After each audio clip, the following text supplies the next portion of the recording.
ಆಕಾಶವಾಣಿ ಕೇಂದ್ರ ಸರ್ಕಾರಕ್ಕೆ 12 ವರ್ಷ. ವಿಕಸಿತ ಭಾರತ 2047 ಪರಿಪೇಕ್ಷೆಯಲ್ಲಿ ಮಹಿಳೆಯರು ಹಾಗೂ ಯುವಜನರ ಸಬಲೀಕರಣ ಈ ಕುರಿತಂತೆ ವಿಶೇಷ ಚರ್ಚೆ ಮೂಡಿಬರಲಿದೆ. ಭಾಗವಹಿಸುವವರು ಧಾರವಾಡ ಜಿಲ್ಲೆಯ ರಾಷ್ಟ್ರೀಯ ಮಾಧ್ಯಮಿಕ ಶಿಕ್ಷಣ ಅಭಿಯಾನದ ಸಹಾಯಕ ಯೋಜನಾ ಸಮನ್ವಯ ಅಧಿಕಾರಿ ಡಾಕ್ಟರ್ ರೇಣುಕಾ ಅಮಲಝರಿ. ಚರ್ಚೆಯನ್ನು ನಡೆಸಿಕೊಡುತ್ತಾರೆ ಆಕಾಶವಾಣಿ ಧಾರವಾಡ ಕೇಂದ್ರದ ಪ್ರಾದೇಶಿಕ ಸುದ್ದಿ ವಿಭಾಗದ ಸಂಪಾದಕೀಯ ಕಾರ್ಯನಿರ್ವಾಹಕ ಹರ್ಷವರ್ಧನ ಶೀಲ್ವಂತ್.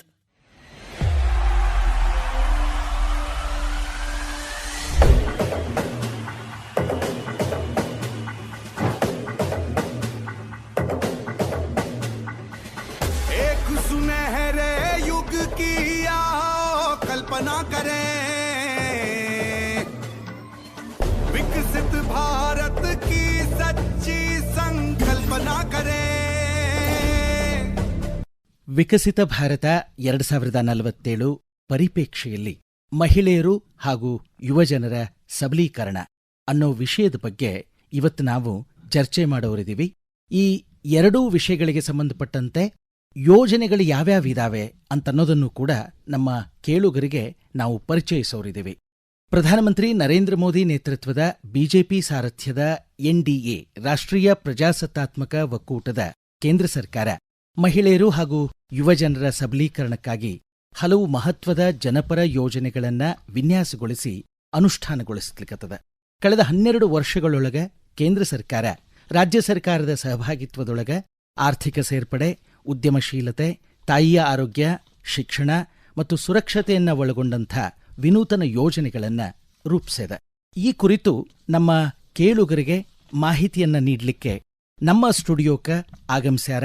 ಅವರು ನಮ್ಮ ಧಾರವಾಡ ಜಿಲ್ಲೆಯ ರಾಷ್ಟ್ರೀಯ ಮಾಧ್ಯಮಿಕ ಶಿಕ್ಷಣ ಅಭಿಯಾನದ ಸಹಾಯಕ ಯೋಜನಾ ಸಮನ್ವಯಾಧಿಕಾರಿ ಡಾಕ್ಟರ್ ರೇಣುಕಾ ಅಮಲಝರಿ ಅವರು.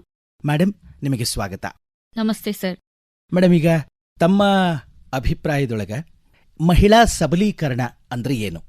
ವಿಕಸಿತ ಭಾರತ 2047 ಈ ಸಂಕಲ್ಪವನ್ನ ಮುಂದಿಟ್ಕೊಂಡು ನಾವು ಮಹಿಳಾ ಸಬಲೀಕರಣ ಅನ್ನುವಂಥ ಒಂದು ಪರಿಕಲ್ಪನೆಯನ್ನ ನೋಡೋದಾದ್ರೆ, ಪ್ರಧಾನಮಂತ್ರಿ ನರೇಂದ್ರ ಮೋದಿ ಅವರು ಭಾರತ ಸ್ವಾತಂತ್ರ್ಯದ ಶತಮಾನೋತ್ಸವ ವರ್ಷ 2047 ಅದನ್ನ ಅಭಿವೃದ್ಧಿ ಹೊಂದಿದ ರಾಷ್ಟ್ರ ಆಗಬೇಕು ಅನ್ನುವಂಥ ಒಂದು ದೃಢ ಸಂಕಲ್ಪವನ್ನ ಹೊಂದಿದ್ದು, ಅದರಲ್ಲಿ 4 ಪ್ರಧಾನ ಸ್ತಂಭಗಳನ್ನ ಅವರು ನಮಗೆ ಪರಿಚಯಿಸಿದ್ದಾರೆ. ಒಂದು ಯುವಶಕ್ತಿ, ಇನ್ನೊಂದು ನಾರಿಶಕ್ತಿ, ಮತ್ತೊಂದು ಗರೀಬ್ ಅಂದ್ರೆ ಬಡವರ ಉದ್ಧಾರ, ಇನ್ನೊಂದು ಅನ್ನದಾತ.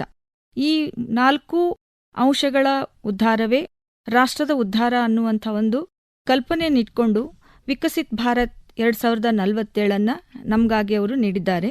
ಅದರಲ್ಲಿ ಮೊದಲೇದು ಮಹಿಳಾ ಸಬಲೀಕರಣ ಅಂತ. ನಾನು ತಮಗೆ ಹೇಳಬೇಕಂದ್ರೆ, ಮಹಿಳಾ ಸಬಲೀಕರಣ ಅಂದ್ರೆ ಇದನ್ನ 360 ಡಿಗ್ರಿ ಆಂಗಲ್ ಅಲ್ಲಿ ನಾವು ಯೋಚನೆ ಮಾಡ್ತೇವೆ. ಒಂದು ಶಿಕ್ಷಣ ಕ್ಷೇತ್ರದಲ್ಲಿ ಮಹಿಳೆಯರ ಸಬಲೀಕರಣ, ಮತ್ತೊಂದು ಆರ್ಥಿಕ ಸಬಲೀಕರಣ, ರಾಜಕೀಯ ಸಬಲೀಕರಣ, ಸಾಮಾಜಿಕ ಮತ್ತು ಆರೋಗ್ಯ ಭದ್ರತೆ. ಈ 4 ಅಂಶಗಳಲ್ಲಿ ಸಬಲೀಕರಣ ಆದ್ರೆ, ಮಹಿಳೆಯರು ಸಶಕ್ತ ಆದ್ರೆ, ಅಲ್ಲಿ ಅವರನ್ನ ನಾವು ನಮ್ಮ ರಾಷ್ಟ್ರದ ಅಭಿವೃದ್ಧಿಯಲ್ಲಿ ಸಹ ಸೃಷ್ಟಿಕರ್ತರು ಅಂತ ಹೇಳ್ಬೋದು ಅನ್ನುವಂಥ ಕಲ್ಪನೆಯಲ್ಲಿ ನಾನು ಮಹಿಳಾ ಸಬಲೀಕರಣದ ಕಲ್ಪನೆಯನ್ನು ತಂದುಕೊಡ್ತಾ ಇದ್ದೇನೆ ಸರ್. ಈ ಯೋಜನೆಗಳಿಗೆ ಸಂಬಂಧಪಟ್ಟಂತೆ ಕೇಂದ್ರ ಸರ್ಕಾರ ಇಲ್ಲಿ ತನಕ ಜಾರಿಗೊಳಿಸಿದಂಥ ಮಹತ್ವದ ಯೋಜನೆಗಳು ಯಾವಿದಾವೆ? ಮಹಿಳಾ ಸಶಕ್ತೀಕರಣ ಅಥವಾ ಸಬಲೀಕರಣದ ಹಿನ್ನೆಲೆಯೊಳಗ ಮೇಡಮ್, ನೀವು ನಮಗೆ ಮಾಹಿತಿ ಕೊಡೋದಾದ್ರೆ. ಖಂಡಿತವಾಗೂ ಸರ್. ಮಹಿಳಾ ಸಬಲೀಕರಣ ಅಂದಾಗ ನಾವು ಸಾಮಾನ್ಯವಾಗಿ ನಮ್ಮ ಮಹಿಳೆಯರದು ಶಿಕ್ಷಣದ ಬಗ್ಗೆ ಮಾತ್ರ ನಾವು ಯೋಚನೆ ಮಾಡ್ತಾ ಇರ್ತೀವಿ. ಅಂದ್ರೆ ಅವರಿಗೆ ಚೆನ್ನಾಗಿ ಶಿಕ್ಷಣ ಕೊಟ್ಬಿಟ್ರೆ ಆಯ್ತು, ಅವರು ಸಬಲೀಕರಣ ಆದ್ರು ಅಂತ. ಬಟ್ ಇದು ಹಾಗಲ್ಲ. ಮಹಿಳೆಯರ ಒಟ್ಟಾರೆ ಒಂದು ಸಬಲೀಕರಣ ಅಂದ್ರೆ ಮೊದಲ ಆದ್ಯತೆ ಶಿಕ್ಷಣ, ನಂತರ ಆದ್ಯತೆ ಅವರ ಸ್ವಾವಲಂಬನೆ ಅಂದ್ರೆ ಸ್ವ ಉದ್ಯೋಗ ಮತ್ತು ಉದ್ಯಮಶೀಲತೆಯ ಗುಣವನ್ನು ಹೊಂದಿರಬೇಕು. ಜೊತೆಗೆ ಅವರಿಗೆ ಸಾಮಾಜಿಕ ಭದ್ರತೆಯನ್ನು ಕೊಡಬೇಕು, ಅವರ ಆರೋಗ್ಯದಲ್ಲಿ ಸುಧಾರಣೆ ಆಗಬೇಕು ಅಂತ. ಈ 4 ಅಂಶಗಳಿಗೆ ಕೇಂದ್ರ ಸರ್ಕಾರ ಹಲವಾರು ಯೋಜನೆಗಳನ್ನ ಜಾರಿಗೆ ತಂದಿದೆ. ಅದರಲ್ಲಿ ನಾನು ಮೊದಲೇದು ಶಿಕ್ಷಣಕ್ಕೆ ಆದ್ಯತೆ ಕೊಟ್ಟಾಗ ಬೇಟಿ ಬಚಾವೋ ಬೇಟಿ ಪಢಾವೋ ಅನ್ನುವಂಥ ಒಂದು ಯೋಜನೆ, ಸುಕನ್ಯಾ ಸಮೃದ್ಧಿ ಯೋಜನೆ, ಪ್ರಧಾನ ಮಂತ್ರಿ ಮಾತೃವಂದನಾ ಯೋಜನೆ, ಮಿಷನ್ ಶಕ್ತಿ ಅಂದ್ರೆ ಮಹಿಳೆಯರ ಸುರಕ್ಷತೆ ಮತ್ತು ರಕ್ಷಣೆಯ ಸಬಲೀಕರಣ ಯೋಜನೆ, ಲಖ್ಪತಿ ದೀದಿ ಸ್ಕೀಮ್ ಅಂದ್ರೆ ಸ್ವಸಹಾಯ ಸಂಘಗಳಿದಾವೆ, ಸೆಲ್ಫ್ ಹೆಲ್ಪ್ ಗ್ರೂಪ್ಸ್ ಅಂತ, ಮಹಿಳಾ ಸ್ವಸಹಾಯ ಸಂಘಗಳ ಬಲವರ್ಧನೆ, ಪ್ರಧಾನ ಮಂತ್ರಿ ಉಜ್ವಲ್ ಯೋಜನಾ, PM ವಿಕಾಸ್ ವಿಶ್ವಕರ್ಮ ಯೋಜನೆ, ಹೀಗೆ ಸ್ಟ್ಯಾಂಡ್ ಅಪ್ ಇಂಡಿಯಾ ಅನ್ನೋದು ಮತ್ತೆ ಸ್ಟಾರ್ಟ್ ಅಪ್ ಇಂಡಿಯಾ ಅನ್ನೋ ಅಂತ ಯೋಜನೆಗಳನ್ನ ಮಹಿಳಾ ಸಬಲೀಕರಣಕ್ಕಾಗಿ ಕೇಂದ್ರ ಸರ್ಕಾರ ಜಾರಿಗೆ ತಂದಿದೆ. ಮೇಡಮ್, ಈಗ ನಾವು ಯೋಚನೆ ಮಾಡೋದಾದ್ರೆ ಈ ಮಹಿಳಾ ಉದ್ಯಮಶೀಲತಾ ವೇದಿಕೆಗಳಿರಬಹುದು ಅಥವಾ ಈ ಶಿಕ್ಷಣ ಮತ್ತು ಸಾಮಾಜಿಕ ಭದ್ರತಾ ಯೋಜನೆಯಾದಂಥ ಬೇಟಿ ಬಚಾವೋ ಬೇಟಿ ಪಢಾವೋ, ಲಿಂಗ ಪಕ್ಷಪಾತ, ಲಿಂಗ ಆಯ್ಕೆಯನ್ನು ತಡೆಗಟ್ಟುವಂಥ ಮತ್ತು ಈ ಹೆಣ್ಣು ಮಗುವಿನ ಶಿಕ್ಷಣ, ಬದುಕು ಮತ್ತು ರಕ್ಷಣೆಯನ್ನ ಖಚಿತಪಡಿಸಿಕೊಳ್ಳುವಂಥ ಗುರಿ ಹೊಂದಿದಂಥ ಪ್ರಮುಖ ಯೋಜನೆಗಳು ಯಾವ್ಯಾವಿದಾವೆ ಅಂತ ನೀವು ನಮಗೆ ಮಾಹಿತಿ ಕೊಡಬಹುದಾ? ಮೊಟ್ಟ ಮೊದಲೇದಾಗಿ 2015ರಲ್ಲಿ ಈ ಬೇಟಿ ಬಚಾವೋ ಬೇಟಿ ಪಢಾವೋ ಅನ್ನುವಂಥ ಯೋಜನೆ ಬಹಳಷ್ಟು ಪರಿಣಾಮಕಾರಿಯಾಗಿ ಈ ದೇಶದಲ್ಲಿ ಜಾರಿಯಾಯಿತು. ಅದು ಒಂಥರದ ಏನು ಅಂದ್ರೆ ಭಾವನಾತ್ಮಕ ಸಂಬಂಧವನ್ನ ಹೊಂದುವಂತ ಯೋಜನೆ ಆಗಿತ್ತು. ಮಗಳು ಅಂತಂದ್ರೆ ಅದು ನಮ್ಮ ಮನೆ ಮಗಳಷ್ಟೇ ಅಲ್ಲ, ಈ ದೇಶದ ಒಂದು ಭದ್ರತೆಗೆ ಮತ್ತು ಸುರಕ್ಷತೆಗೆ ಹಾಗೂ ಆರ್ಥಿಕವಾಗಿ ಮುನ್ನಡೆಯೋದಕ್ಕೆ ಅವಳ ಒಂದು ಹಸ್ತ ಇದ್ದೇ ಇದೆ ಅನ್ನುವಂಥದ್ದನ್ನ ಗಮನಿಸಿ ಈ ಒಂದು ಯೋಜನೆಯನ್ನ ಜಾರಿಗೆ ತರಲಾಯಿತು. ಇದಕ್ಕೆ ಪೂರಕವಾಗಿ ಸುಕನ್ಯಾ ಸಮೃದ್ಧಿ ಯೋಜನೆಯನ್ನ ವಿಶೇಷವಾಗಿ ಮತ್ತೆ ಹೊಸದಾಗಿ ಪರಿಚಯ ಮಾಡಿಕೊಡ್ಲಾಯಿತು.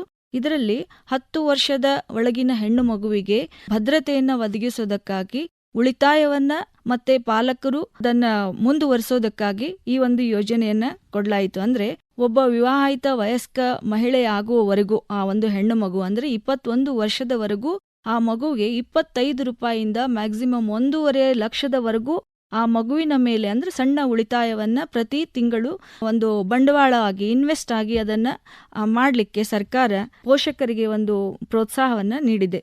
ಇದರಲ್ಲಿ ಆಕರ್ಷಕ ಬಡ್ಡಿ ದರ ಇರಬಹುದು ಅಥವಾ ಈ ಆದಾಯ ತೆರಿಗೆಯ ಪ್ರಯೋಜನಗಳನ್ನ ಕೊಡಬಲ್ಲಂಥ ಒಂದು ಸಣ್ಣ ಉಳಿತಾಯ ಯೋಜನೆ ಇದಾಗಿತ್ತು ಅಂತ ತಾವು ಹೇಳ್ತೀರಿ.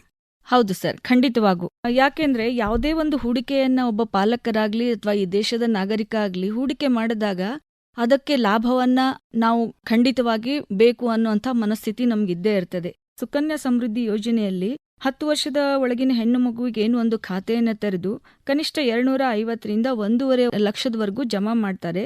ಅಲ್ಲಿ ಆಕರ್ಷಕ ಬಡ್ಡಿ ದರ ಇದೆ ಮತ್ತು ತೆರಿಗೆ ಆದಾಯ ವಿನಾಯಿತಿಯೂ ಕೂಡ ಕಾಯ್ದೆ 80C ಅಡಿಯಲ್ಲಿ ಕೂಡ ಇದಕ್ಕೆ ಸೌಲಭ್ಯ ಇದೆ. ಮತ್ತೆ 18 ವರ್ಷವಾದಾಗ ಅದನ್ನ ತೆಗೆದುಕೊಂಡು ಶಿಕ್ಷಣಕ್ಕೆ ಬಳಸ್ಕೊಳ್ಬೇಕಾದಂತ ಒಂದು ಅವಕಾಶನೂ ಕೂಡ ಇದೆ. ಮೇಡಮ್ ರೇಣುಕಾ ಅವರೇ, ನೀವೀಗ ನಮಗೆ ಮಹಿಳಾ ಉದ್ಯಮಶೀಲತಾ ವೇದಿಕೆ, ವಿಮೆನ್ ಎಂಟರ್ಪ್ರಿನ್ಯೂರ್ಶಿಪ್ ಪ್ಲಾಟ್ಫಾರ್ಮ್, ಈ ವೇದಿಕೆ ಮೂಲಕ ಮಹಿಳೆಯರಿಗೆ ಏನೇನ್ ಮಾರ್ಗದರ್ಶನ ಮತ್ತು ಈ ನೆಟ್ವರ್ಕಿಂಗ್ ಮೂಲಕ ಮಹಿಳೆಯರು ತಮ್ಮ ವ್ಯವಹಾರಗಳನ್ನ ವಿಸ್ತರಿಸಲಿಕ್ಕೆ ಒಂದು ಯೋಗ್ಯ ಪರಿಸರ ವ್ಯವಸ್ಥೆಯನ್ನ ಒದಗಿಸುವಂಥ ನೀತಿ ಆಯೋಗದ ಉಪಕ್ರಮದ ಬಗ್ಗೆ ತಾವೇನ್ ಮಾಹಿತಿನ ಕೊಡಬಹುದು ನಮಗೆ? ಸಾಮಾನ್ಯವಾಗಿ ಉದ್ಯಮಶೀಲತೆ ಅಂದ ತಕ್ಷಣವೇ ಯಾವುದಾದ್ರೂ ಒಂದು ಉದ್ಯೋಗವನ್ನ ಅರಿಸಿ ಹೋಗೋದು ಅಥವಾ ಯಾರೋ ಒಂದು ನಿರ್ಮಾಣ ಮಾಡಿದಂಥ ಉದ್ಯೋಗದಲ್ಲಿ ಭಾಗವಹಿಸಿ ನನಗೆ ಬೇಕಾದಂಥ ಸಂಬಳವನ್ನ ಪಡೆದುಕೊಳ್ಳೋದು ಅನ್ನುವಂಥದ್ದು ಒಂದು ಮಾಮೂಲು ಜನಸಾಮಾನ್ಯರ ಪರಿಕಲ್ಪನೆ ಇರ್ತದೆ. ಈ ಉದ್ಯಮಶೀಲತೆ ಅನ್ನೋದೇನಿದೆಯಲ್ಲ, ಸ್ವತಃ ಮಹಿಳೆ ತಾನೇ ಒಂದು ಉದ್ಯೋಗವನ್ನ ಸೃಷ್ಟಿ ಮಾಡಿ ಅದಕ್ಕೆ ಹಲವಾರು ಜನರಿಗೆ ಆ ಉದ್ಯೋಗವನ್ನ ಕೊಡುವಂಥ ಆ ಒಂದು ತಾನೇ ಒಡೆತನವನ್ನ ಸ್ಥಾಪನೆ ಮಾಡ್ಕೊಳ್ಳುವಂಥ ಕಲ್ಪನೆಯಲ್ಲಿ ನಾವು ಉದ್ಯೋಗಶೀಲತೆಯನ್ನ ಕೊಡಬಹುದು. ನಮ್ಮ ಕೇಂದ್ರ ಸರ್ಕಾರ ಸ್ಟಾರ್ಟ್ ಅಪ್ ಇಂಡಿಯಾ ಅನ್ನುವಂಥದ್ದನ್ನ ಮತ್ತು ಸ್ಟ್ಯಾಂಡ್ ಅಪ್ ಇಂಡಿಯಾ ಅನ್ನುವಂಥ 2 ಪ್ರಧಾನವಾದಂಥ ಉದ್ಯಮಶೀಲತೆಯನ್ನ ಪ್ರಚೋದಿಸುವಂಥ ಪ್ರೋತ್ಸಾಹಿಸುವಂಥ ಯೋಜನೆಗಳನ್ನ ಜಾರಿಗೆ ತಂದಿದೆ. ಸ್ಟಾರ್ಟ್ ಅಪ್ ಇಂಡಿಯಾ ಅಂತಂದ್ರೆ ವಿಶೇಷವಾಗಿ ಹೆಣ್ಣು ಮಕ್ಕಳು ಒಂದು ಸೃಜನಶೀಲರಾಗಿರ್ತಾರೆ. ಅವರಲ್ಲಿರುವಂಥ ಸೃಜನಶೀಲತೆಯನ್ನ ಬೆಳೆಸೋದಕ್ಕೆ, ಅವರಲ್ಲಿರುವಂಥ ಒಂದು ಕುಟುಂಬವನ್ನ ನಿರ್ವಹಣೆ ಮಾಡುವಾಗ ಅವರಿಗೆ ಆದಾಯದ ಮಿತಿ ಗೊತ್ತಿರ್ತದೆ ಹಾಗೂ ಆದಾಯದ ಗಳಿಕೆ ಬಗ್ಗೆ ಅವರಿಗೆ ಒಂದು ಜ್ಞಾನ ಇರ್ತದೆ. ಅದೆಲ್ಲವನ್ನ ಒಟ್ಟಾರೆಯಾಗಿ ಗಮನಿಸಿಕೊಂಡು ಈ ಒಂದು ಸ್ಟಾರ್ಟ್ ಅಪ್ ಅನ್ನುವಂಥ ಒಂದು ಯೋಜನೆಯನ್ನ ಕೇಂದ್ರ ಸರ್ಕಾರ ಅವರಿಗಾಗಿ ಪರಿಚಯ ಮಾಡಿದೆ. ಇದರಲ್ಲಿ ಮಹಿಳೆಯರಿಗೆ ಸುಮಾರು 10 ಲಕ್ಷದವರೆಗೂ ಕೂಡ ನಾವು ಅನುದಾನವನ್ನು ಅವರಿಗೆ ಸ್ವ ಉದ್ಯೋಗ ಮಾಡಲಿಕ್ಕೆ ಅಂದ್ರೆ ಸ್ವಾವಲಂಬಿ ಜೀವನವನ್ನ ಸಾಧಿಸಲಿಕ್ಕೆ ಹಾಗೂ ಸ್ವ ಉದ್ಯೋಗದಾತರಾಗಲಿಕ್ಕೆ ಮತ್ತು ಇನ್ನೊಬ್ಬರಿಗೆ ಹಲವಾರು ತಮ್ಮ ಸಹೋದ್ಯೋಗಿಗಳಿಗೆ ಉದ್ಯೋಗವನ್ನ ಕೊಡಲಿಕ್ಕೆ ಇದು ಒಂದು ಉತ್ತಮವಾದಂಥ ಯೋಜನೆ ಆಗಿದೆ ಅಂತ ನಾವು ಹೇಳ್ಬೋದು ಸರ್. ಮೇಡಮ್, ಈಗ ಕೌಶಲ್ಯವನ್ನ ಪಡ್ಕೊಂಡು ತನ್ನ ಮೂಲಕ ಒಂದು ಸ್ಟಾರ್ಟಪ್ ಕಂಪನಿಯನ್ನ ಶುರು ಮಾಡೋದು, ಮಹಿಳೆ ಶಿಕ್ಷಣವಂತಳಾಗಿದ್ರೂ ಕೂಡ ಆಕೆಗೆ ಹಣಕಾಸಿನ ಸಹಕಾರ, ಸಹಾಯ ಮತ್ತು ತನ್ಮೂಲಕ ತನ್ನದೇ ಆದಂಥ ಒಂದು ಉದ್ಯೋಗವನ್ನು ಕಂಡುಕೊಳ್ಳೋ ನಿಟ್ಟಿನೊಳಗೆ ಏನೇನು ಸಹಾಯ ಸಹಕಾರ ನಮಗೆ ಈ ಯೋಜನೆಗಳಿಂದ ಸಿಗಬಹುದು ಅಂತ? ಕೇವಲ ನನ್ನಲ್ಲಿ ಒಂದು ಕೌಶಲ್ಯ ಇದೆ ಅಥವಾ ನಾನು ಏನೋ ಒಂದು ಉದ್ಯೋಗ ಮಾಡಬೇಕು ಆದರೆ ನನ್ನಲ್ಲಿ ಬಂಡವಾಳ ಇಲ್ಲ ಅಂದರೆ ಆ ಉದ್ಯೋಗವನ್ನು ಮುಂದುವರಿಸಲಿಕ್ಕೆ ಖಂಡಿತವಾಗೂ ಆಗೋದಿಲ್ಲ. ಈ ಉದ್ದೇಶದಿಂದ ಕೆಲವೊಂದು ಸಾರಿ ನಾವು ಬ್ಯಾಂಕಲ್ಲಿ ಸಾಲವನ್ನು ತೆಗೆದುಕೊಳ್ಬೇಕಾದ್ರೆ ನಮಗೆ ಬೇಕಾದಂತ ಠೇವಣಿಗಳನ್ನ ಭದ್ರತೆಗಳನ್ನ ಇಡಬೇಕಾಗ್ತದೆ. ಈಗ ನಮಗೆ ಬಡತನ ರೇಖೆಗಿಂತ ಕೆಳಗಿರುವಂತಹ ಹೆಣ್ಣು ಮಕ್ಕಳಿಗಿರಬಹುದು, ಆ ಒಂದು ಠೇವಣಿಗಳನ್ನ ಭದ್ರಾ ಠೇವಣಿಗಳನ್ನ ನಮ್ಗೆ ಕೊಡ್ಲಿಕ್ಕೆ ಆಗೋದಿಲ್ಲ. ಅಂತ ಒಂದು ಸಮಯದಲ್ಲಿ ಕನಿಷ್ಠ ಆಧಾರಗಳನ್ನ ಮಾತ್ರ ಗುರುತಿಸಿ ನಮ್ಮ ಕೇಂದ್ರ ಸರ್ಕಾರ ಅವರಿಗಾಗಿ ಸ್ಟ್ಯಾಂಡ್ ಅಪ್ ಅಂತ ನಾನು ಹೇಳಿದೆ, ಅದು ಕೂಡ ಒಂದು ಯೋಜನೆಯಲ್ಲಿ ಕನಿಷ್ಠ ಒಂದು ಅವರ ಆಧಾರಗಳನ್ನ ಗಮನಿಸಿ ಒಂದು ಬ್ಯಾಂಕ್ ಸಾಲವನ್ನ ಕೊಡುವಂತಹದ್ದು ಇಲ್ಲಾಗ್ತದೆ. ಕೊಲ್ಯಾಟ್ರಲ್ ಸೆಕ್ಯೂರಿಟೀಸ್ ಅನ್ರಿ ಅಥವಾ ಸೆಕ್ಯೂರಿಟೀಸ್ ಅನ್ರಿ, ಇದು ಯಾವುದನ್ನು ಅವರು ಭರಿಸಬೇಕಾಗಿಲ್ಲ. ಖಂಡಿತ ಇಲ್ಲ. ಯಾಕೆಂದ್ರೆ ಇದರ ಉದ್ದೇಶನೇ ಅದೇ. ನಮ್ ಕಡೆಗೆ ಠೇವಣಿಗಳು ಭದ್ರತೆಗಳಿದ್ರ ನಾನು ಬೇಕಾದಷ್ಟು ಬ್ಯಾಂಕ್ ಸಾಲವನ್ನ ತೆಗೆದುಕೊಳ್ಳಬಹುದು. ಏನಾಗ್ತದೆ ಅಂದ್ರೆ ಒಬ್ಬ ಉದ್ಯೋಗದಾತ ಅತಿ ಹೆಚ್ಚು ಶ್ರೀಮಂತನಾಗ್ತಾ ಹೋಗ್ತಾನೆ ಹೊರತು ಯಾರು ನಿಜವಾಗಿಯೂ ಉದ್ಯೋಗವನ್ನ ಮಾಡಿ ಈ ದೇಶದ ಆರ್ಥಿಕತೆಗೆ ಸಹಾಯ ಮಾಡಬೇಕು ಅಂತ ಮನಸ್ಸಿದ್ದವರಿಗೆ ಕನಿಷ್ಠ ಕಾಗದ ಪತ್ರಗಳನ್ನ ಕೇಳ್ಬಿಟ್ಟು ಬ್ಯಾಂಕ್ ಸಾಲವನ್ನ ಕೊಡುವಂತದ್ದು. ಹೀಗಾಗಿ ಅವರ ಉದ್ಯಮಶೀಲತೆ ಮತ್ತು ಕೌಶಲ್ಯಾಭಿವೃದ್ಧಿಗೆ ನಾವು ಅವಕಾಶವನ್ನ ಕೊಡ್ಲಿಕ್ಕೆ ಸಾಧ್ಯ ಆಗ್ತದೆ ಅಂತ. ಮೇಡಮ್, ಇಲ್ಲಿ ಸಣ್ಣ ಸಾಲಗಳ ಹರಿಕಾರ ಅಂತ ನಾವೇನು ಕರಿತೀವಿ, ಪ್ರೊಫೆಸರ್ ಮೊಹಮ್ಮದ್ ಯೂನುಸ್ ಅವರು ಅರ್ಥಶಾಸ್ತ್ರಕ್ಕಾಗಿ ನೊಬೆಲ್ ಪ್ರಶಸ್ತಿಯನ್ನು ಪಡ್ಕೊಂಡವರು. ಅವ್ರು ಹೇಳೋ ಪ್ರಕಾರ ನಾವು ಕೊಡೋ ಸಾಲದ ಮೇಲೆ ಮತ್ತು ಅವ್ರು ಹಿಂತಿರುಗಿಸಬಹುದಾದಂಥ ಅವರ ಆರ್ಥಿಕ ಸಶಕ್ತೀಕರಣದ ಬಗ್ಗೆ ಮತ್ತು ಅವರು ಕಟ್ಟಬಹುದಾದಂಥ ಬಡ್ಡಿ ಬಗ್ಗೆ ತಲೆ ಕೆಡಿಸ್ಕೊಳ್ಳೋದಕ್ಕಿಂತ ನಾವು ಕೊಟ್ಟಿರುವಂಥ ಬಂಡವಾಳವನ್ನು ಅವ್ರು ಹೇಗೆ ದುಡಿಸಬಲ್ಲರು ಮತ್ತು ದುಡಿಸೋ ಮೂಲಕ ಹೇಗೆ ಲಾಭಾರ್ಥಿಗಳಾಗಬಲ್ಲರು ಮತ್ತು ನಮ್ಮ ಸಾಲವನ್ನು ಸಕಾಲಿಕವಾಗಿ ಅವರು ಬಡ್ಡಿ ಸಮೇತ ಹೇಗೆ ಹಿಂತಿರುಗಿಸಬಲ್ಲರು ಅನ್ನೋದ್ರ ಕಡೆ ನಾವು ಹೆಚ್ಚು ಒತ್ತು ಕೊಡಬೇಕು ಅಂತ ಹೇಳ್ತಾರೆ. ಮಹಿಳೆಯರಿಗೆ ಬಹುಶಃ ಈ ಎಕನಾಮಿಕ್ ಮ್ಯಾನೇಜ್ಮೆಂಟ್, ಆರ್ಥಿಕ ವ್ಯವಹಾರಗಳನ್ನು ನಿಭಾಯಿಸೋ ಶಕ್ತಿ ಕೌಟುಂಬಿಕ ಹಿನ್ನೆಲೆಯಿಂದನೇ ಬಂದಿರೋದ್ರಿಂದ ಅವ್ರಿಗೆ ತೊಂದರೆ ಆಗಲಿಕ್ಕಿಲ್ಲ ಅಂತ ಅಂದ್ಕೊಳ್ತೀನಿ ನಾನು. ಖಂಡಿತವಾಗೂ ಸರ್, ತಮ್ಮ ಮಾತನ್ನ ನಾನು ಒಪ್ಕೊಳ್ತೇನೆ. ಯಾಕೆಂದ್ರೆ ಸಾಮಾನ್ಯವಾಗಿ ನಮ್ಮ ಜನಸಾಮಾನ್ಯರಲ್ಲಿ ಕೂಡ ಒಂದು ಆಡು ನುಡಿ ಇದೆ, ಏನು ಅಂದ್ರೆ ಮಹಿಳೆಗೆ ನಾವು ಹೋಮ್ ಮಿನಿಸ್ಟರ್ ಅಂತಾನೆ ಕರೆಯೋದು. ಹಾಗೆ ಕುಟುಂಬದಲ್ಲೂ ಕೂಡ ಒಬ್ಬ ಹೋಮ್ ಮಿನಿಸ್ಟರ್ ಆಗಿ ಕೆಲಸ ಮಾಡ್ತಾ ಇರಬೇಕಾದ್ರೆ ತನ್ನ ಕುಟುಂಬದ ಆದಾಯ ಮತ್ತು ಗಳಿಕೆ ಬಗ್ಗೆ ಪರಿಪೂರ್ಣವಾದಂತ ಜ್ಞಾನ ಆ ಹೆಣ್ಮಗಳಿಗಿರ್ತದೆ. ಹಾಗಾದಾಗ ಅವರು ಒಂದು ಉದ್ಯೋಗ ಮಾಡಲಿಕ್ಕೆ ಬಯಸಿ ಬ್ಯಾಂಕಿನಿಂದ ಒಂದು ಸಾಲವನ್ನ ತೆಗೆದುಕೊಂಡಾಗ ಆ ಸಾಲವನ್ನ ಎಷ್ಟು ಪರಿಪೂರ್ಣವಾಗಿ ತೊಡಗಿಸ್ಕೊಳ್ಳಕ್ಕೆ ಸಾಧ್ಯ ಆಗ್ತದೋ ಅಷ್ಟು ಪರಿಪೂರ್ಣವಾಗಿ ಅವರು ತೊಡಗಿಸ್ಕೊಳ್ತಾರೆ.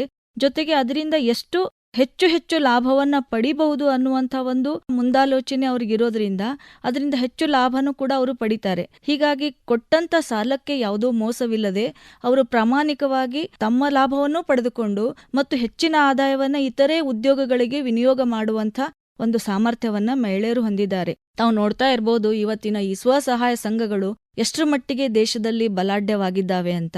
ನಿಜವಾಗಿಯೂ ಭಾರತದ ಆರ್ಥಿಕ ವ್ಯವಸ್ಥೆಗೆ ಸ್ತ್ರೀಯರ ಸ್ವಸಹಾಯ ಸಂಘಗಳು ಬಹಳಷ್ಟು ಕೊಡುಗೆಯನ್ನ ಇವತ್ತು ಕೊಡ್ತಾ ಇದ್ದಾವೆ. ಮೇಡಮ್, ಈಗ ನಮ್ಮ ಧಾರವಾಡ ಜಿಲ್ಲಾ ಪಂಚಾಯಿತಿ ವತಿಯಿಂದ ಆಯೋಜಿಸಿದಂಥ ಈ ಸಂಜೀವಿನಿ ಮಹಿಳಾ ಸ್ವಸಹಾಯ ಸಂಘಗಳು ಉತ್ಪಾದನೆ ಮಾಡಿದಂಥ ಉತ್ಪನ್ನಗಳನ್ನು ವಾರ ಸಪ್ತಾಹ ಪೂರ್ತಿ ಒಂದು ಕಡೆ ಇಟ್ಟು ಅದನ್ನು ಮಾರಾಟ ಮಾಡಿಸ್ಲಿಕ್ಕೆ ಒಂದು ಮಾರುಕಟ್ಟೆ ವ್ಯವಸ್ಥೆಯನ್ನು ಸೃಷ್ಟಿ ಮಾಡಲಾಗಿತ್ತು. ಸುಮಾರು 17 ಲಕ್ಷ ರೂಪಾಯಿಗಳವರೆಗೆ ಅಲ್ಲಿ ವ್ಯಾಪಾರ ಮತ್ತು ವಹಿವಾಟು ಆಯಿತು ಅಂತ ಕೇಳ್ಪಟ್ಟೆ. ಸೊ ಈ ಥರ ವೇದಿಕೆಗಳನ್ನು ಕೂಡ, ಆ ಥರ ನಮ್ಮ ಸೋಷಿಯಲ್ ಮೀಡಿಯಾದ ಆನ್ಲೈನ್ ವೇದಿಕೆಗಳಿದಾವೆ, ಇಲ್ಲೂ ಕೂಡ ಅವರು ತಮ್ಮ ಪ್ರಾಡಕ್ಟ್ಗಳನ್ನು, ತಮ್ಮ ಉತ್ಪನ್ನಗಳನ್ನು ಮಾರಾಟ ಮಾಡಿಕೊಂಡ್ರೆ ಅತಿ ಹೆಚ್ಚು ಗ್ರಾಹಕರನ್ನು ಅತ್ಯಂತ ಕಡಿಮೆ ಸಮಯದೊಳಗೆ ಈ ಮಿಡ್ಲ್ಮನ್ ಮತ್ತು ಈ ಸಪ್ಲೈ ಚೈನ್ ಮ್ಯಾನೇಜ್ಮೆಂಟ್ ಇಲ್ಲಾರ್ದನೆ ಆ ಲಾಭಾಂಶವನ್ನು ಕೂಡ ತಮಗಾಗೆ ಉಳಿಸ್ಕೊಳ್ಳಿಕ್ಕೆ ಸಾಧ್ಯದ ಅಂತ ನನಗನ್ನಿಸ್ತದೆ. ನಮ್ಮ ಧಾರವಾಡ ಜಿಲ್ಲೆಯ ಒಂದು ಉದಾಹರಣೆಯನ್ನು ತಾವು ತೆಗೆದುಕೊಂಡ್ರಿ. ನಿಜವಾಗಿಯೂ ಕೂಡ ಇವತ್ತು ಆ ಸ್ವಸಹಾಯ ಸಂಘಗಳು ಧಾರವಾಡ ಜಿಲ್ಲೆಯಾದ್ಯಂತ ಹಳ್ಳಿಗಳಲ್ಲೂ ಕೂಡ ತಮ್ಮದೇ ಆದಂಥ ಒಂದು ಮಾರುಕಟ್ಟೆಯನ್ನು ಇವತ್ತು ಹೊಂದಿದ್ದಾವೆ.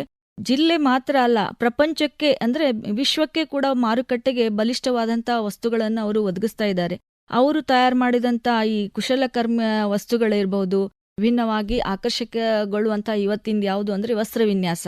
ಸಾಮಾನ್ಯವಾಗಿ ಸ್ತ್ರೀಯರಿಗೆ ಅತಿ ಆಕರ್ಷಣೆ ಆಗುವಂಥ ವಿವಿಧ ರೀತಿಯ ವಸ್ತ್ರ ವಿನ್ಯಾಸವನ್ನ ಫ್ಯಾಷನರ್ ಡಿಸೈನರ್ ಆಗಿಯೂ ಕೂಡ ಅವರು ಇವತ್ತು ಸ್ವಸಹಾಯ ಸಂಘಗಳು ಕೆಲಸ ಮಾಡ್ತಾ ಇದ್ದಾವೆ.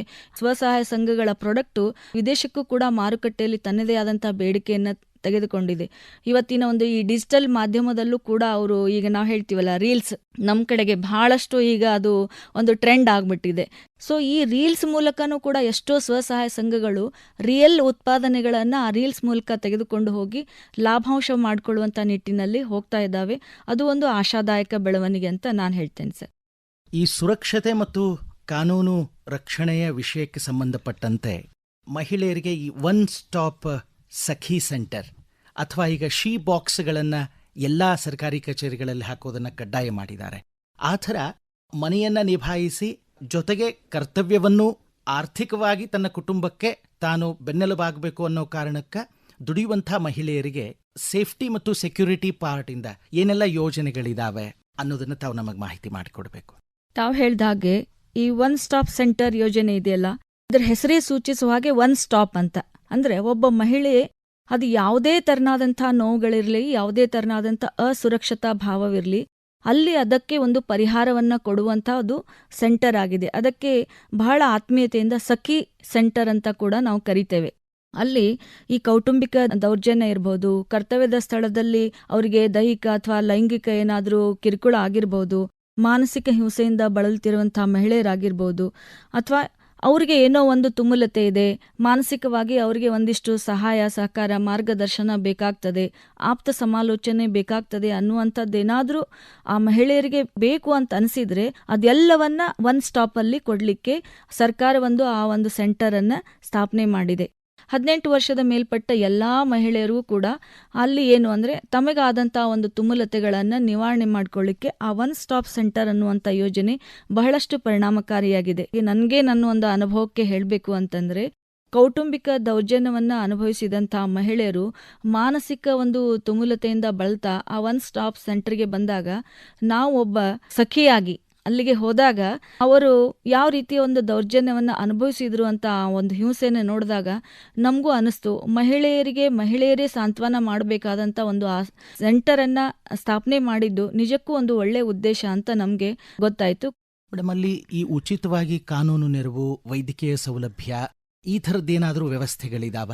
ಖಂಡಿತ ಇದೆ ಸರ್. ಅಲ್ಲಿ ಸಿಗೋದೆಲ್ಲವೂ ಉಚಿತವಾಗೇ ಇರುತ್ತೆ. ಮಹಿಳಾ ಮತ್ತು ಮಕ್ಕಳ ಕಲ್ಯಾಣ ಇಲಾಖೆನೂ ಕೂಡ ಅದರಲ್ಲಿ ಸಹಯೋಗದೊಂದಿಗೆ ಕೆಲಸ ಮಾಡ್ತದೆ. ಮಕ್ಕಳ ರಕ್ಷಣಾ ಘಟಕದವರು ಕೂಡ ಅಲ್ಲಿ ಸಹಯೋಗದೊಂದಿಗೆ ಕೆಲಸ ಮಾಡ್ತಾರೆ. ಸೊ ಪೊಲೀಸ್ ಇಲಾಖೆ ಸಹಯೋಗ ಅಲ್ಲಿರ್ತದೆ, ಆರೋಗ್ಯ ಇಲಾಖೆ ಸಹಯೋಗ ಇರ್ತದೆ. ಹೀಗೆ ಅದಕ್ಕೆ ಒನ್ ಸ್ಟಾಪ್ ಅಂತ ಕರೆಯೋದು.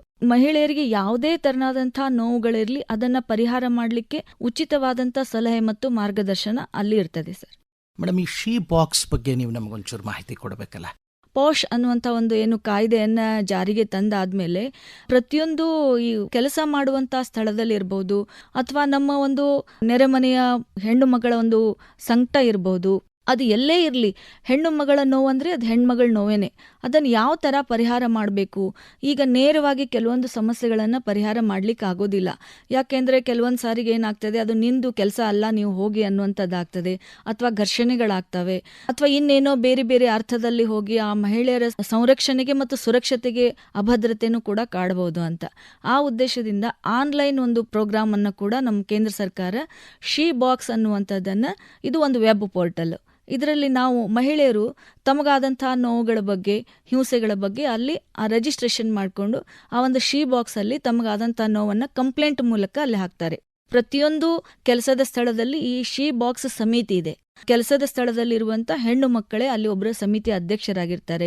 ಆ ಅಧ್ಯಕ್ಷರು ತಮ್ಮ ಸಮಿತಿಯ ಸದಸ್ಯರ ಜೊತೆ ಸೇರಿ ಆ ಕೆಲಸದ ಸ್ಥಳದಲ್ಲಿ ಯಾರು ಅನ್ಯಾಯ ಆಗಿದೆ ಅಂತ ಒಂದು ಆನ್ಲೈನ್ ರಿಜಿಸ್ಟ್ರೇಷನ್ನಲ್ಲಿ ತಮ್ಮ ಕಂಪ್ಲೇಂಟನ್ನು ರೇಸ್ ಮಾಡಿರ್ತಾರೋ ಅವರಿಗೆ ಸ್ಥಳದಲ್ಲಿಯೇ ಸಾಧ್ಯವಾದಷ್ಟು ನ್ಯಾಯವನ್ನು ಕೊಡಿಸ್ಲಿಕ್ಕೆ ಆ ಸಮಿತಿಯವರು ಕೆಲಸ ಮಾಡ್ತಾರೆ. ತಮ್ಮಿಂದ ಅದು ಬಗೆಹರದೇ ಇದ್ದಾಗ ಸಂಬಂಧಪಟ್ಟ ಇಲಾಖೆಗೆ ಅದನ್ನು ಒಂದು ವರ್ಗಾವಣೆಯನ್ನು ಮಾಡ್ತಾರೆ. ಶೀ ಬಾಕ್ಸ್ ಇದು ಒಂದು ಉತ್ತಮ ಬೆಳವಣಿಗೆ ಅಂತ ಹೇಳ್ಬೋದು ಸರ್. ಡಾಕ್ಟರ್ ರೇಣುಕಾ ಮೇಡಮ್, ನೀವು ಇಲ್ಲಿ ತನಕ ಮಹಿಳೆಯರ ಬಗ್ಗೆ, ಮಹಿಳೆಯರಿಗೆ ಅವರ ಆರ್ಥಿಕ ಸಬಲೀಕರಣಕ್ಕಿರುವಂಥ ಯೋಜನೆಗಳ ಬಗ್ಗೆ ನಮಗೆ ಮಾಹಿತಿ ಕೊಟ್ರಿ. ಈಗ ಈ ಯುವ ಸಬಲೀಕರಣದ ಯೋಜನೆಗಳ ಬಗ್ಗೆ ತಾವು ನಮಗೊಂದಷ್ಟು ಮಾಹಿತಿಯನ್ನು ಕೊಡಬೇಕು ಅಂತ ಕೇಳ್ಕೊಳ್ತೀನಿ. ಮೊದಲಿದಾಗಿ ನಮಗೆಲ್ಲ ಗೊತ್ತಿರುವಂಗ ಭಾರತ ಸರ್ಕಾರ ಕೇಂದ್ರ ಮತ್ತು ರಾಜ್ಯ ಮಟ್ಟದೊಳಗೆ ಈ ಕೌಶಲ್ಯ ಅಭಿವೃದ್ಧಿ, ಉದ್ಯಮಶೀಲತೆ, ಶಿಕ್ಷಣ ಮತ್ತು ನಾಗರಿಕ ನಿಶ್ಚಿತಾರ್ಥದ ಮೇಲೆ ಕೇಂದ್ರೀಕರಿಸುವಂಥ ವ್ಯಾಪಕ ಶ್ರೇಣಿಯ ಯುವ ಸಬಲೀಕರಣ ಯೋಜನೆಗಳನ್ನು ಜಾರಿಗೆ ತಂದದ. ಈ ಕಾರ್ಯಕ್ರಮಗಳು ಅಥವಾ ಯೋಜನೆಗಳು ಅಂತ ನಾವೇನು ಹೇಳ್ತೀವಿ, ಅವು ಆರ್ಥಿಕ ಬೆಂಬಲವನ್ನು, ವೃತ್ತಿಪರ ತರಬೇತಿಯನ್ನು ಮತ್ತು ನಾಯಕತ್ವದ ಅವಕಾಶಗಳನ್ನು ಒದಗಿಸೋ ಮೂಲಕ ದೇಶದ ಒಟ್ಟು ಯುವ ಜನಸಂಖ್ಯೆಯ ಲಾಭಾಂಶವನ್ನು ದೇಶದ ಅಭಿವೃದ್ಧಿಗೆ ಬಳಸಿಕೊಳ್ಳಬೇಕು ಅನ್ನೋ ಗುರಿಯನ್ನು ಹೊಂದಿದೆ. ಇದು ಪ್ರಧಾನಮಂತ್ರಿ ನರೇಂದ್ರ ಮೋದಿಯವರ ದೂರದೃಷ್ಟಿತ್ವದ ಫಲವಾಗಿ ರೂಪುಗೊಂಡಂಥ ಕೆಲವು ಯೋಜನೆಗಳ ಬಗ್ಗೆ ನಾವಿಲ್ಲಿ ಚರ್ಚೆ ಮಾಡಬಹುದು ಅಂತ ಅನ್ಸುತ್ತೆ. ಅದರಲ್ಲಿ ಬಹಳ ಮಹತ್ವದ ಒಂದು ಯೋಜನೆ ನನಗನ್ಸೋದು ಈ ನಾಯಕತ್ವ ಮತ್ತು ನಾಗರಿಕರ ಭಾಗವಹಿಸುವಿಕೆ ಯೋಜನೆ. ಅದನ್ನು ನಾವು ಮೇರಾ ಯುವ ಭಾರತ್, ಮೈ ಭಾರತ್ ಅಂತ ಕರಿತೀವಿ. ಆ ಬಗ್ಗೆ ನೀವು ನಮಗೊಂದಷ್ಟು ಮಾಹಿತಿಯನ್ನು ಮಾಡಿಕೊಡ್ಬೇಕಲ್ಲ. ಯುವ ಶಕ್ತಿಗೆ ಪ್ರೇರಣೆ ನೀಡುವಂಥ ಬಹಳಷ್ಟು ಕಾರ್ಯಕ್ರಮಗಳನ್ನು ಜಾರಿ ತರಲಾಗಿದೆ. ತಾವು ಹೇಳಿದ ಹಾಗೆ ಮೇರಾ ಯುವ ಭಾರತ್ ಅಂದರೆ ನನ್ನ ಯುವ ಶಕ್ತಿ ನನ್ನ ಭಾರತವನ್ನು ಕಟ್ಟಬೇಕು ಅನ್ನುವಂಥ ನಿಟ್ಟಲ್ಲಿ ಮೊಟ್ಟ ಮೊದಲೇದಾಗಿ ಅವರಿಗೆ ನಾಯಕತ್ವ, ಲೀಡರ್ಶಿಪ್ ಅನ್ನ ಕೊಡುವಂತಹ ಕೆಲಸವನ್ನ ನಾವು ಮಾಡಬೇಕು. ಯುವಕರು ಅಂದ್ರೆ ಕೇವಲ ಉದ್ಯೋಗ ಅರಸುವವರಲ್ಲ, ಅವರು ಈ ದೇಶ ಕಟ್ಟುವಲ್ಲಿ ಒಂದು ಬಲಿಷ್ಠವಾದಂಥ ಶಕ್ತಿ ಅನ್ನೋದನ್ನ ನಾವು ಗಮನಿಸಬೇಕಾಗಿದೆ. ಅದಕ್ಕಾಗಿ ಅವರಿಗೆ ಒಂದು ವೇದಿಕೆಯನ್ನ ನಾವು ನಿರ್ಮಾಣ ಮಾಡಬೇಕು. ಆ ವೇದಿಕೆಯನ್ನ ನಿರ್ಮಾಣ ಮಾಡಲಿಕ್ಕೆ ಹಲವಾರು ಯೋಜನೆಗಳನ್ನು ಜಾರಿಗೆ ತರಲಾಗಿದೆ. ಶಾಲಾ ಹಂತದಿಂದಲೇ ಅವರಿಗೆ ನಾಯಕತ್ವದ ತರಬೇತಿಯನ್ನು ನಾವು ಕೊಡ್ತಾನೆ ಯುವ ಶಕ್ತಿಯನ್ನ ಒಂದು ಪ್ರಬಲವಾದ ಶಕ್ತಿಯನ್ನಾಗಿ ಮಾಡಿದ್ದೇವೆ.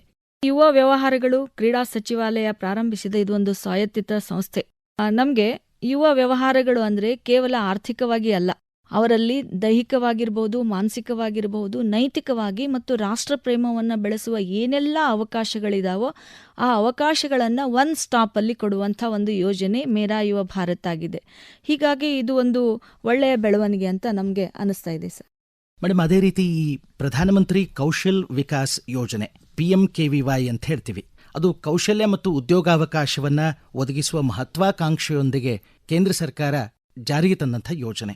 ಆ ಬಗ್ಗೆ ನಮಗೊಂದಷ್ಟು ಮಾಹಿತಿ ನೀಡಬೇಕಲ್ಲ.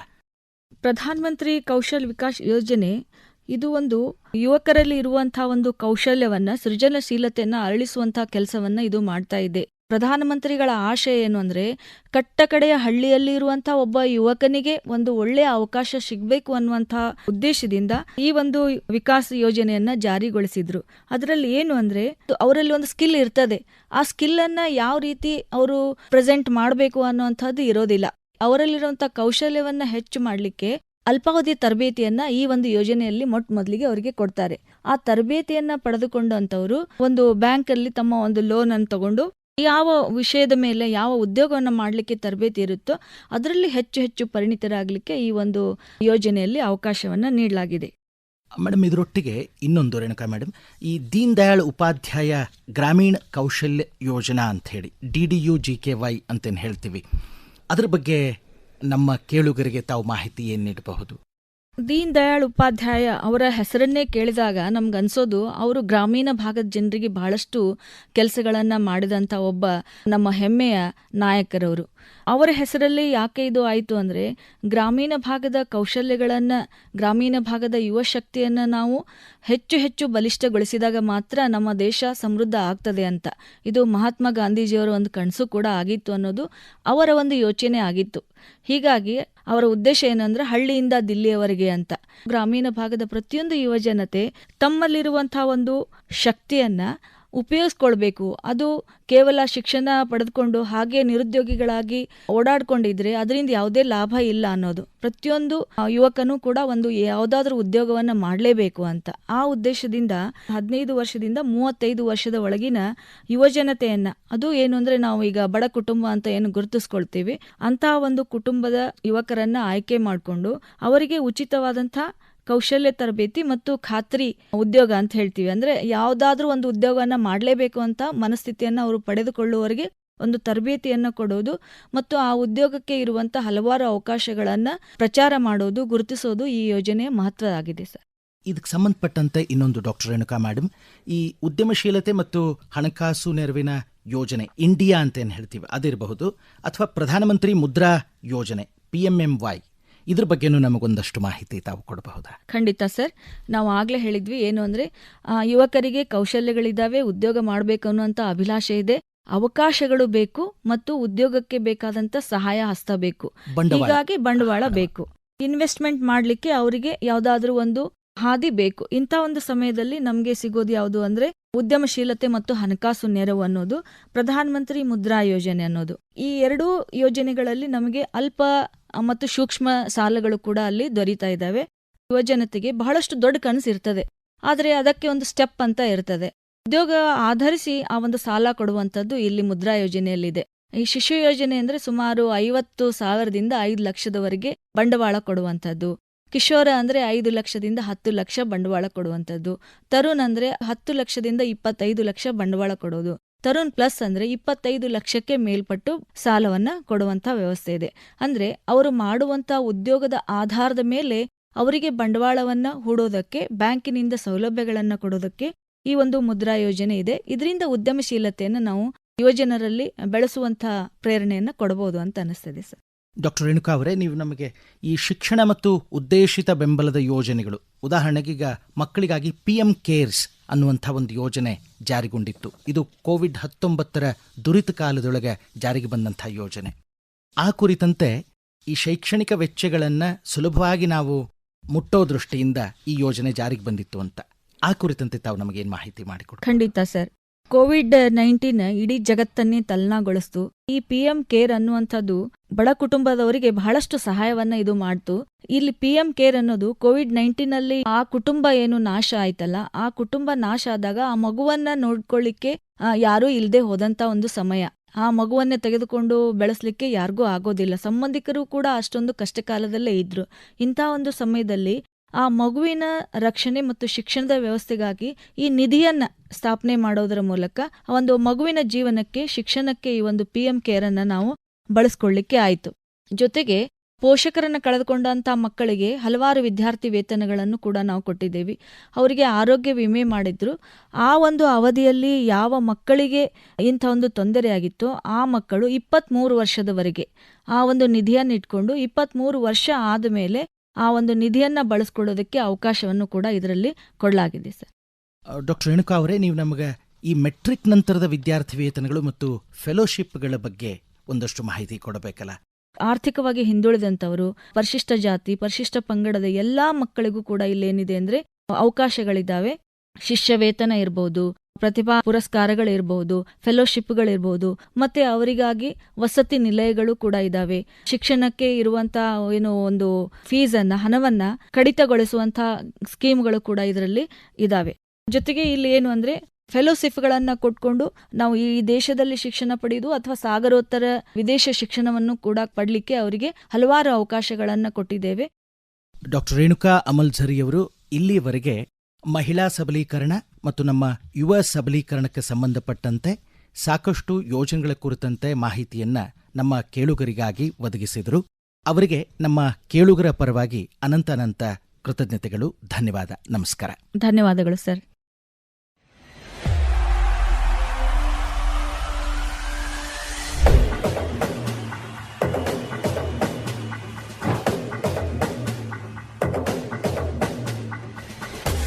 सुनहरे युग की आओ कल्पना करें, विकसित भारत की सच्ची संकल्पना करें. ಆತ್ಮೀಯ ಕೇಳುಗರೆ, ಡಾಕ್ಟರ್ ರೇಣುಕಾ ಅಮಲ್ಝರಿಯವರು ನಮಗೆ ಮಾಹಿತಿಯನ್ನ ನೀಡಿದಂತೆ ಅರ್ಹತಾ ಮಾನದಂಡಗಳು ಮತ್ತು ಅರ್ಜಿ ಪ್ರಕ್ರಿಯೆಗಳನ್ನು ಅನ್ವೇಷಿಸಲಿಕ್ಕೆ ಅಥವಾ ನಮಗೆ ಅನ್ವಯವಾಗುವಂಥ ಸ್ಕೀಮ್ಗಳನ್ನು ಹುಡುಕ್ಲಿಕ್ಕೆ ಈ ಎಲ್ಲ ರಾಷ್ಟ್ರೀಯ ಮತ್ತು ರಾಜ್ಯದ ನಿರ್ದಿಷ್ಟ ಸರ್ಕಾರಿ ಪ್ರಯೋಜನಗಳನ್ನು ಒಟ್ಟುಗೂಡಿಸುವಂಥ ಅಧಿಕೃತವಾದ ಜಾಲತಾಣ ಮೈ ಸ್ಕೀಮ್ ಅನ್ನೋ ಪೋರ್ಟಲ್. ಅಲ್ಲಿ #government schemes, #schemes for you ಅನ್ನುವಂತೆ ಒಟ್ಟು 4710 ಯೋಜನೆಗಳ ಬಗ್ಗೆ ಮಾಹಿತಿಯದ.